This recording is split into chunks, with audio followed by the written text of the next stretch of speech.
இந்த வருஷம் சீசன் வந்து தொடங்கிடுச்சு. சீசன் வந்து பார்த்திங்கன்னா இந்த வருஷம் மாம்பழம் நல்லா வரத்து வந்துட்டுருக்குது. மாம்பழம் நல்லா சுவையான மாம்பழங்கள் வந்து மார்க்கெட்டுக்கு வர ஆரம்பிச்சிருச்சு. இந்த வருஷம் வியாபாரங்கள் வந்து பார்த்திங்கன்னா நல்லபடியாக நடந்துகிட்ருக்கு. இந்த வருஷம் வந்து பார்த்திங்கன்னா வெளியூர் ஆர்டர்ஸ் அதிகமாக இருக்குது. சேலத்தில் வாங்குறவங்களோட வெளியூர் சென்னை, பெங்களூர் இந்த மாதிரி இடங்கள்லேருந்து அதிகப்படியான ஆர்டர்ஸ் வந்துருக்கு. ஆன்லைனில் அதிகமாக ஆர்டர் வருது, நாங்கள் சப்ளை பண்ணிகிட்ருக்கோம்.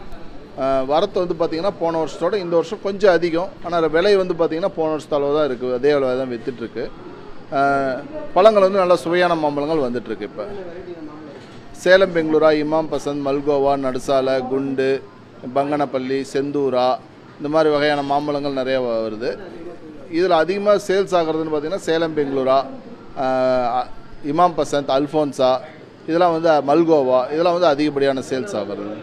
இது சுவை அதிகமாக இருக்கிறது. இது வந்து பழங்காலத்து மாம்பழங்களும் கூட நிறைய பேர் இதை வாங்கி சாப்பிடுவாங்க. இது நிறைய பேருக்கு இதோட டேஸ்ட் நல்லா தெரியும். அதிக டேஸ்ட் இருக்கிறதுனால நிறைய பேர் வாங்கி சாப்பிட்றாங்க. சென்னை அதிகமாக போகுது. சென்னையில் வந்து அதிகமாக வாங்குகிறாங்க. அப்புறம் ஈரோடு, கோயம்புத்தூர், நாகர்கோயில் எல்லா ஊர்லேருந்து வாங்க. மதுரை, தமிழ்நாட்டில் இருக்க எல்லா ஊருக்கும் போது. வெளி மாநிலங்கள்லாம் பெங்களூர், மேங்களூர், ஹைதராபாடு, டெல்லி இந்த மாதிரி இடங்களுக்கெல்லாம் கூட போயிட்டுருக்கு. விளைச்சல் வந்து இப்போ வெயில் தாக்கத்தினால கொஞ்சம் இதாக இருக்குது. என்ன சொல்கிறதுன்னா, வெயில் தாக்கத்தினால பிஞ்சு உதிர்வு அதிகமாக இருக்குது.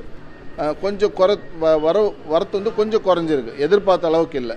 ஆனால் போன வருஷத்தை கம்பேர் பண்ணும்போது கொஞ்சம் பரவாயில்ல தான்.